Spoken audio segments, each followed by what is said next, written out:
નમસ્કાર રામ રામ મિત્રો, અત્યારે આપણે વાતચીત કરવાના છીએ કે એલસીબી પોલીસે એલસીબીની ધરપકડ કરી. મિત્રો, જ્યારે તમે સાંભળતા હશો ત્યારે ચોંકી જતા હશો કે એલસીબી પોલીસે એલસીબીની ધરપકડ કરી.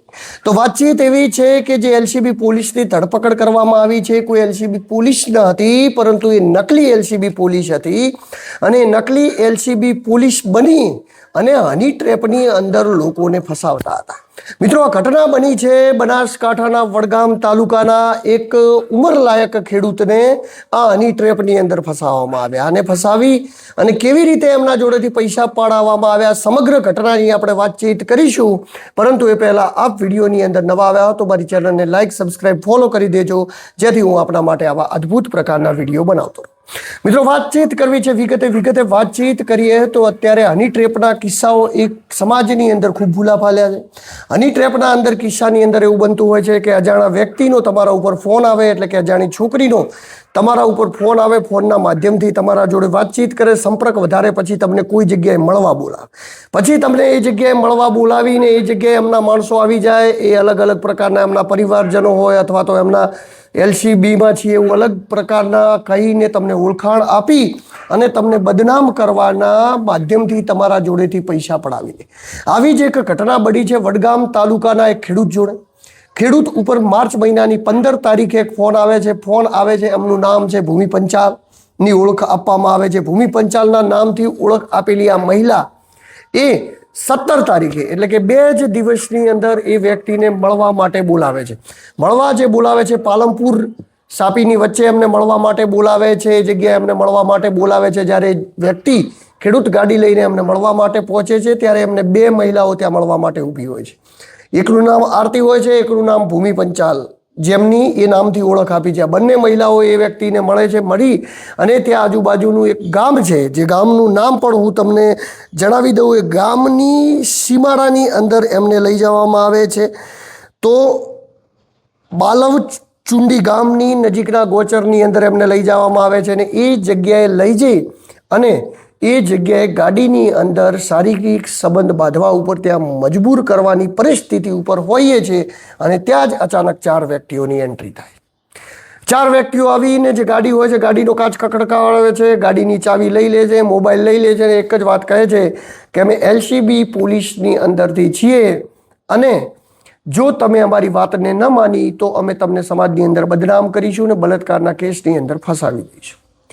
આ સમગ્ર વાતની અંદર ત્યાં હાજર એ આરતી અને ત્યારબાદ જેમની ઓળખ એ ભૂમિ પંચાલ તરીકે આપી છે, ભૂમિ પંચાલ પણ એગ્રી થઈ જાય છે, ડરી જાય છે ને એમની સાથે નાટક કરે છે કે પોલીસ આવી ગઈ ને પોલીસે આપણને પકડી લીધા અને હવે શું થશે. ને આ બધા જ નાટક હજી સુધી ખેડૂત સમજી શકતો નથી કે કેમ કરવામાં આવી રહ્યા છે ને શું કરવામાં આવે. પણ મિત્રો, વાતચીત એવી બને છે કે મોબાઈલ લઈ લેવામાં આવે છે, ગાડીની ચાવી લઈ લેવામાં આવે છે. સમાજમાં ડર એટલે કે બદનામ થવાનો ડર અને બળાત્કારના કેસની અંદર ફસાઈ જવાના ડરથી એ વ્યક્તિ એ લોકોને સાચી એલસીબી સમજીને 5 લાખ રૂપિયા આપી દે છે. 5 લાખ રૂપિયા આપી દે છે. 5 લાખ રૂપિયા જે આપવામાં આવ્યા અલગ અલગ જગ્યાએથી સગા સંબંધીઓ લોકોથી લાવી અને આપવામાં આવ્યા હોય છે. આ 5 લાખ આપ્યા બાદ આ વ્યક્તિ તપાસ કરે છે કે એ વ્યક્તિઓ હતા એ કોણ હતા. તપાસના અર્થે વ્યક્તિને ખબર પડે છે કે જે લોકો આવ્યા હતા એલસીબીમાં ન હતા. જે લોકો આવ્યા હતા એમની ઓળખાણ હું તમને કરાવી દઉં. વલ્લી ખાન, દિલુ ખાન પઠાણ, જયંતિભાઈ ગમાભાઈ કોઈટિયા એ ભૂતપૂર્વ સરપંચના પતિ છે અને જુલ્ફિકાર કાસમભાઈ મકરાણી જેઓ એક ખાનગી ન્યૂઝ ચેનલ સાથે સંકળાયેલા પત્રકાર છે. આ 3 લોકોની ઓળખ થઈ જાય છે અને 3 લોકોની ઓળખ થયા બાદ ખેડૂત એ હિંમત કરી અને પોલીસ સ્ટેશન જાય છે. જ્યારે પોલીસ સ્ટેશન જઈ અને પોલીસ સ્ટેશનની અંદર જઈને કહે છે, પોલીસને વાતચીત કરે છે કે મારી જોડે નકલી એલસીબીના લોકોએ આ રીતની તોડપાણી કર્યું છે.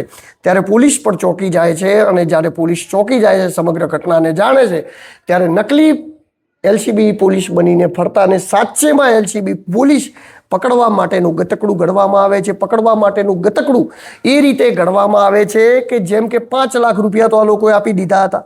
હવે આપવાનું કંઈ બાકી ન રહ્યું હતું, તેમ છતાં પણ એ લોકો વધારેના પૈસાની માગણી કરતા હોય છે અને વધારાના પૈસાની માગણી કરતા હોય છે. એ માટે કરીને ફરીવાર એમને મળવા બોલાવવામાં આવે છે અને ફરીવાર એ લોકો જ્યારે પૈસા લેવા માટે આવે છે ત્યારે એલસીબીએ જે ગતકડું ગોઠવેલું હોય છે ગતકડાની અંદર એ લોકો ફસાઈ જાય છે અને એલસીબીએ 3 આરોપીઓની ધરપકડ કરી લે છે.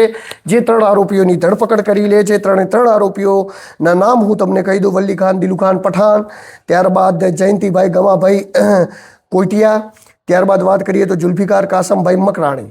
આ 3 લોકોની ધરપકડ કરી લે છે. કુલ 6 લોકો વિરુદ્ધ ગુનો નોંધવામાં આવ્યો છે અને 3 લોકો જે ફરાર છે એમાં ભૂમિબેન પંચાલ તરીકે જેમને ઓળખ આપી હતી એમની સાચી ઓળખ એ ભાવનાબેન પ્રજાપતિ છે, જેઓ રૂપાલ ગામના છે ને જેઓ સાપીમાં બ્યુટી પાર્લર ચલાવતા હોય એવી માહિતી મળી આવે છે.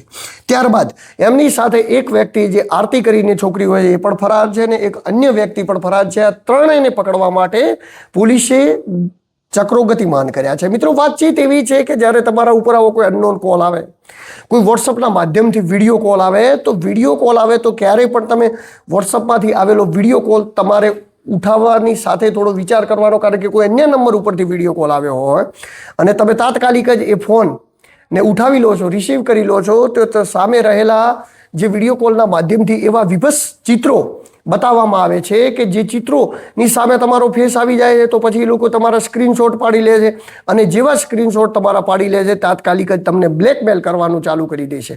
અને તમે સમજો કરી કે જે રીતે એ વિભત્સ દ્રશ્યો બનાવી અચાનક તમે વિડીયો કોલ ઉપાડ્યો અને સામે વિભત્સ દ્રશ્યો ચાલુ થઈ ગયા અને તમારો ફોટો એ વિડીયો કોલની સામે આવી ગયા અને 1-2 સ્ક્રીનશોટ પડી ગયા, અમને બ્લેકમેલ કરવા માટે કાફી છે. અને એવા સ્ક્રીનશોટ તમારા વાયરલ કરી દે તો પછી સમાજની અંદર તમારી બદનામી થતી હોય છે અને પછી કોઈ પણ માનવા માટે તૈયાર થતું નથી કે આની અંદર તમને ફસાવવામાં આવ્યા છે કે આમ કરવામાં આવ્યા.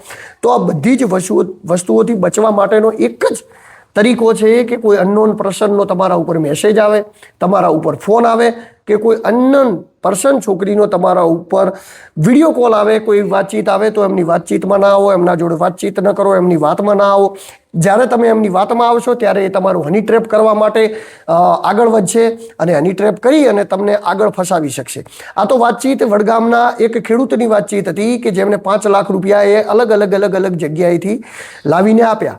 થોડા સમય પછી એમને ખબર પડી કે જે લોકો એમના તોડપાડી કરી ગયા એ એલસીબી પોલીસમાં નહોતા, એ ડુપ્લિકેટ એલસીબી પોલીસ હતા, નકલી એલસીબી પોલીસ હતા અને એમને પોલીસ સ્ટેશનની અંદર જાણ પણ કરી અને એ લોકો પકડાઈ પણ ગયા. પરંતુ મિત્રો, વિચાર કરો કે સમાજની અંદર આવા કેટલા બધા કિસ્સાઓ ઘટતા હશે કે જે કિસ્સાઓની અંદર આવા આરોપીઓ પકડાતા નહીં. આવા આરોપીઓને પકડવા પોલીસ ચક્રો ગતિમાન કરતી છે, પરંતુ પોલીસ સુધી પણ માહિતી ઘણી બધી વાર નહીં પહોંચતી હોય. ઘણા બધા લોકો સમાજના ડરથી, પરિવારના ડરથી, ઘણા બધા લોકોએ કેટલા પૈસા આપી જતા હશે, કેટલા લોકોના આમાં તોડ થઈ જતા હશે અને તેમ છતાં આ પ્રકારની ઘટનાઓ એ સમાજની અંદર એકંદરે ઘટતી હોય છે, રહેતી હોય છે. એટલે આવા જે લોકો હોય છે અને આવી જે મહિલાઓ હોય છે સતત ટાર્ગેટ કરતી હોય છે, એમના શિકારને ગોતતી હોય છે. એ નવા નંબરો ઉપર ફોન કરીને ટાર્ગેટ કરીને ગોતતી હોય છે કે કઈ પ્રકારના શિકારને ફોન કરીએ તો કઈ પ્રકારનો શિકાર કેવી રીતે ફસાઈ શકે છે. તો આ સમગ્ર જે ઘટનાઓ ઘટી રહી છે એ ઘટનાઓથી તમે કેવી રીતે બચી શકો અને આ ઘટનાઓ તમારું ઉપર ન ઘટે એવા હેતુ સાથે નમસ્કાર, રામ રામ. હું છું દિલુ ચૌધરી અને મિત્રો, આવા અવનવા પ્રકારના વિડીયો જોવા અને સાંભળવા માટે મારી ચેનલની સાથે જોડાયેલા રહેજો, જેથી હું આપણા માટે આવા અદ્ભુત વિડીયો હર હંમેશા બનાવતો રહીશ. નમસ્કાર.